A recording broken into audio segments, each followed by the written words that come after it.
सुप्रभात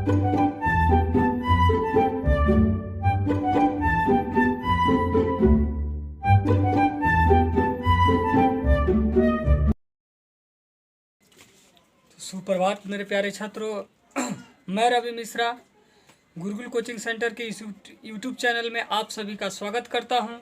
आज हम लोग क्लास 9th के सब्जेक्ट मैथ्स के एक्सरसाइज 1.5 के क्वेश्चन को देखेंगे। इसके पीछे वाले वीडियो में हम लोगों ने एक्सरसाइज 1.3 और एक्सरसाइज 1.4 के क्वेश्चन को देखे थे।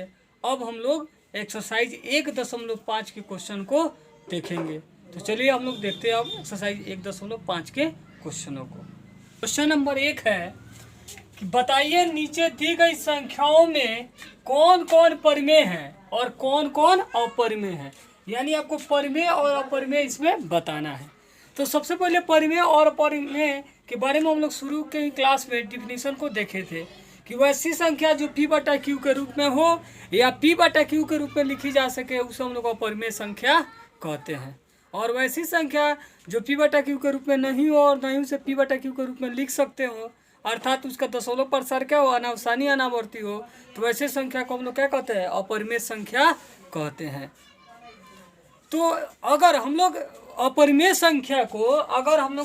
संख्या को किसी परिमेय संख्या में जोड़े फिर भी यह क्या होता है, अपरिमेय होता है। या किसी परिमेय संख्या से अपरिमेय संख्या को घटाएं, यह क्या हो जाएगा, अपरिमेय। फिर यह भी क्या होगा, अपरिमेय। यानी परिमेय संख्या में आप अपरिमेय संख्या को जोड़ेंगे तब भी अपरिमेय होगा, घटाएंगे तब भी अपरिमेय होगा, गुना करेंगे फिर भी अपरिमेय होगा और भाग करेंगे फिर भी अपरिमेय होगा। यानी अपरिमेय संख्या को परिमेय संख्या में जोड़िए, घटाइए, गुना कीजिए या भाग कीजिए। अगर वह संख्या रह जा रहा है तो वह पूरा संख्या को क्या करेगा, अपरिमेय संख्या ही बना देगा। अगर मान लीजिए सपोज दैट जैसे यहाँ पे 2 + √3 है, फिर है -√3, तो ये तो √3 से √3 खत्म हो गया तो ये फिर परिमेय संख्या हो जाएगा। लेकिन अगर वह रह जाता है उसके साथ अपरिमेय, चाहे गुना में रह जाता है, भाग में रह जाता है, जोड़ में रह जाता है, घटाव में रह जाता है, तो वह पूरा संख्या को ही अपरिमेय संख्या वो बना देगा। वह क्या कहलाएगा, तो वो अपरिमेय संख्या कहलाएगा और अपरिमेय संख्या कहलाता है। ठीक है। सपोज दैट माने जैसे भाग में 2/√5 और नीचे 6/√5, तो √5 से √5 कट गया तो 2/6 आया तो ये परिमेय संख्या हो गया। लेकिन अगर यह रह जाता तो यह क्या होता, अपरिमेय संख्या होता। तो इस तरह हम लोग क्या समझे कि अपरिमेय संख्या को अगर किसी परिमेय संख्या में जोड़े, घटाए, गुना करे या भाग करे तो पूरी संख्या को अपरिमेय संख्या कर देता है अगर वह रह जाता है तब। अब अगर अपरिमेय के साथ अपरिमेय को जोड़े तब क्या होता है, तो फिर भी वही होता है। अपरिमेय के साथ अपरिमेय को जोड़िए, घटाइए, गुना कीजिए या भाग कीजिए, वो अपरिमेय संख्या ही रहेगा। तो उसी आधार पर अब हम लोग क्वेश्चन को बताएंगे कि कौन संख्या परिमेय है और कौन संख्या अपरिमेय है। तो चलिए देखते हैं क्वेश्चन नंबर 1 को। तो यहाँ पे देखिए 2 परिमेय संख्या और √5 अपरिमेय संख्या। तो परिमेय से अगर अपरिमेय को घटाते हैं तो ये पूरी क्या संख्या हो जाएगी बाबू, पूरी हो जाएगी अपरिमेय संख्या। पूरी क्या हो जाएगी, अपरिमेय संख्या हो जाएगी। फिर अब यहाँ पे आते हैं अगले क्वेश्चन पे। तो यहाँ देख रहे हैं ये +√23 और -√23 है, तो यह तो कैंसिल हो जाएगा। एक प्लस है एक माइनस में बराबर क्या आ गया, √3। सॉरी √23 से √23 कट गया तो क्या बच गया, 3। और 3 हमारे क्या है, परिमेय संख्या है। तो ये पूरी संख्या क्या हो गई, यह हो गई परिमेय संख्या। यहाँ पे अब √7 नीचे भी है, √7 ऊपर भी है, कट गया, क्या हो गया 2/7। और 2/7 क्या है, P/Q के रूप में है बाबू, तो यह क्या है, परिमेय संख्या है। फिर यहाँ पे 1/√2, तो √2 क्या है, अपरिमेय संख्या और परिमेय में भाग कर रहा है, तो यह पूरी संख्या क्या हो जाएगा, अपरिमेय संख्या हो जाएगा। फिर यहाँ पे देखिए पाई जो है, पाई का मान होता है 3.14 और भी अनंत तक इसका बहुत लंबा चौड़ा मान होता है। इसका दशमलव प्रसार शांत नहीं होता है, अशांत अनावर्ती होता है, अनावसानी अनावर्ती होता है। इसलिए पाई भी क्या है, एक अपरिमेय संख्या है। तो पाई एक अपरिमेय संख्या है और अपरिमेय परिमेय के साथ गुना कर रहा है तो फिर भी यह क्या हो जाएगा, अपरिमेय संख्या हो जाएगा। तो यह अपरिमेय संख्या होगा। तो इसे हम लोग देख लिए कि कौन संख्या, कौन इसमें क्या होगा, परिमेय होगा और कौन अपरिमेय होगा। अब हम लोग क्वेश्चन नंबर 2 के क्वेश्चन को देखेंगे, जिसमें दिया है कि निम्नलिखित व्यंजकों में से व्यंजक को सरल कीजिए। इसको क्या करना है, सरल करके लिखना है। तो चलिए हम लोग बारी बारी क्वेश्चन को देखेंगे, जिसमें क्वेश्चन नंबर आपका 1 है कि 3 + √3 और गुना है 2 + √2। क्वेश्चन नंबर 2 है 3 + √3 और गुना है 3 - √3। क्वेश्चन नंबर 3 है √5 + √2 का होल स्क्वायर। और क्वेश्चन नंबर 4 है √5 - √2 गुना √5 + √2। इस क्वेश्चन को हम लोग बारी बारी से देखेंगे। तो चलिए देखते हैं क्वेश्चन नंबर 1 को। 3 + √3 और गुना है 2 + √2। तो इसको क्या करेंगे बाबू, बारी बारी से गुना करेंगे।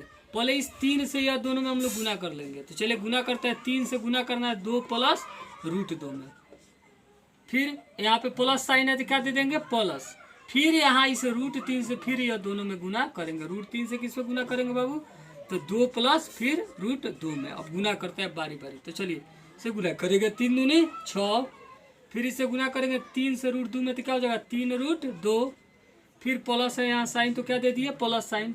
3 से √2 में गुना होगा तो 2 √3 अब प्लस, अब √3 से √2 में गुना होगा तो रूट अंडर क्या हो जाएगा √3 गुना 2। तो क्या होगा बाबू 6 + 3 √2 प्लस 2 √3 और प्लस क्या हो जाएगा √3 दूनी 6। दोनों चूंकि रूट में था तो आपस में गुना हो जाएगा, रूट में हो जाएगा 6। अब यहाँ पे आता है बाबू जोड़ने की बात। तो यहाँ पे देखिए 3 √2 है और 2 √3 है, तो दोनों अलग अलग है, दोनों एक नहीं है। अगर सपोज जैसे 3 √2 यह है और यह भी रहता 2 √2 यहाँ √3 की जगह पर √2 रहता तब आपस में जुड़ जाता। लेकिन यह दोनों अलग अलग जाति का है। जैसे अगर किसी टोकरी में 5 आम रख दे और 4 केला रख दे, आपसे पूछा जाए आम कितना है, तो आम जितना है उतना ही रहेगा, केला जितना रहेगा उतना ही रहेगा, किसी में कोई जुटेगा नहीं। तो वैसे ही अगर यहाँ पे यह दोनों जोड़ में सिर्फ लिखा जाएगा लेकिन आपस में जुटेगा नहीं, क्योंकि यह अलग है और यह अलग है। तो हमारा आंसर यही हो जाएगा, क्या हो जाएगा कि 6 + 3 √2 प्लस 2 √3 और प्लस √6 हमारा आंसर हो जाएगा। अब चलिए हम देखते हैं क्वेश्चन नंबर 2। क्वेश्चन नंबर 2 है 3 + √3, 3 + √3 और 3 - √3, 3 - √3। अब यहाँ पे चूंकि हम लोग जानते हैं एक फार्मूला होता है कि a + b into a - b, a + b into a - b बराबर होता है a² - b²। तो ऐसे ही इसको हम लोग बना देंगे। इस पर क्या हो जाएगा बराबर यहाँ a + b, देखिए तो 3 + √3 a - b तो 3 - √3। संख्या समान होता है, एक बार चिन्ह प्लस का रहेगा, एक बार चिन्ह माइनस का रहेगा। तो पहले पहिलका का स्क्वायर यानी a का स्क्वायर यानी 3 का स्क्वायर माइनस दूसरा यानी b का स्क्वायर यानी √3 का स्क्वायर हो जाएगा। तो 3 का स्क्वायर क्या होगा, 3 का स्क्वायर का मतलब क्या होगा, किसी संख्या का स्क्वायर मतलब जितना पावर मतलब उसी संख्या से उसी संख्या में उतना बार गुना। 3 का पावर 2 माने 3 से 3 में 2 बार गुना, तो 3 3 का कितना हो गया 9, माइनस इस स्क्वायर से रूट खत्म हो गया तो क्या हो गया 3, और 9 में से 3 का आंसर क्या हो गया 6। तो इस तरह अब बन गया हमारा क्वेश्चन नंबर 2। अब देखेंगे हम लोग क्वेश्चन नंबर 3 को। क्वेश्चन नंबर 3 क्या है, तो क्वेश्चन नंबर 3 है √5 + √2 का होल स्क्वायर। ठीक है, इसको बनाना है। तो लिखेंगे हम, चूंकि जानते हैं फॉर्मूला होता है कि a + b का होल स्क्वायर बराबर a² + b² + 2ab, या कुछ लोग इस फॉर्मूला को ऐसे भी लिखता है a² + 2ab + b²। दोनों फार्मूला सही है, दोनों एक ही फार्मूला, सिर्फ आगे और पीछे उस कर्म को लिखा गया। तो चलिए हम इस क्वेश्चन को बनाएंगे। तो क्या हो जाएगा a का स्क्वायर यानी √5 का स्क्वायर प्लस b का स्क्वायर यानी √2 का स्क्वायर प्लस 2ab। तो 2a का वैल्यू क्या हो जाएगा, a का मान क्या है a है, a का मान क्या है बाबू √5, a का मान क्या है √5, और b तो b का मान क्या है √2 है। ध्यान से समझिएगा बाबू, यहाँ a की जगह पे √5 है और b की जगह पे क्या है √2 है। तो a का स्क्वायर तो क्या हो गया √5 का स्क्वायर प्लस, तो यहाँ भी प्लस b का स्क्वायर यानी √2 का स्क्वायर प्लस, तो प्लस 2a, a का मान क्या है, तो a का मान क्या है बाबू, a की जगह पे क्या है √5, तो √5 बी के जगह पे क्या है, √2, तो हो गया √2। अब √5 का स्क्वायर, तो स्क्वायर से रूट कैंसिल हो गया, तो क्या हो गया 5। फिर इस स्क्वायर से यह रूट खत्म हो गया, क्या हो गया 2 + 2। आइए दोनों रूट में आपस में गुना कर लेंगे, 5 दूनी 10। अब यह दोनों बिना रूट के है तो ये आपस में जुड़ जाएंगे, ये इसके साथ रूट लगा हुआ तो ये अलग है तो ये नहीं जुड़ेगा, तो 5 और 2 7, तो 7 + 2 √10 हो गया आंसर।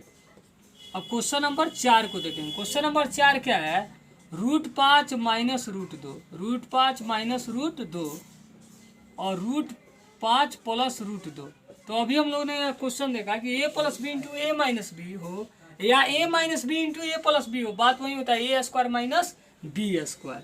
क्या होता है a² - b², तो क्या हो जाएगा √5 का स्क्वायर - √2 का स्क्वायर। तो ये स्क्वायर से रूट कैंसिल हो जाएगा, क्या हो जाएगा 5, और ये स्क्वायर से यह रूट कैंसिल हो जाएगा, क्या हो जाएगा 2। स्क्वायर से रूट खत्म हो गया 5 और स्क्वायर से रूट खत्म हो गया 2, 5 से 2 चला गया, हो गया 3, हो गया आपका आंसर। तो इस तरह हम लोग क्या देखें कि क्वेश्चन नंबर 1 और क्वेश्चन नंबर 2। अब हम लोग को क्या करना है, क्वेश्चन नंबर 3 को देखना है। क्वेश्चन नंबर 3 क्या है, तो क्वेश्चन नंबर 3 कहता है कि पाई एक अपरिमेय संख्या है, पाई एक अपरिमेय संख्या है, लेकिन आपको पाई बराबर होता है, हम लोग जब वृत्त की परिधि से चलते हैं तो वृत्त की परिधि बराबर क्या होता है वृत्त की परिधि बराबर होता है वृत्त की परिधि का हम लोग जानते हैं फॉर्मूला क्या होता है 2πr होता है, 2πr, या इसको πd भी लिखा जाता है, यानी c बराबर वृत्त की परिधि जो होता है वो c होता है। क्वेश्चन नंबर 3 है, तो c बराबर क्या होता है 2πr होता है या πd होता है। तो यहाँ से पाई का अगर हम लोग मान निकालते हैं c बराबर πd, तो यहाँ पाई बराबर हम निकालिएगा तो d गुना कर इधर क्या भाग करेगा, तो पाई बराबर हो जाएगा c/d, पाई बराबर होगा c/d। तो यह तो हमारा p/q के रूप में आ जा रहा है। तो यह तो इस बात का अंतर विरोध कह रहा है कि पाई अपरिमेय संख्या नहीं है। तो आपको यह निराकरण करना है, कैसे बताने कि नहीं पाई एक अपरिमेय संख्या ही है। तो हम लोग जब इसको सॉल्व करेंगे तो इसके हल में हम यही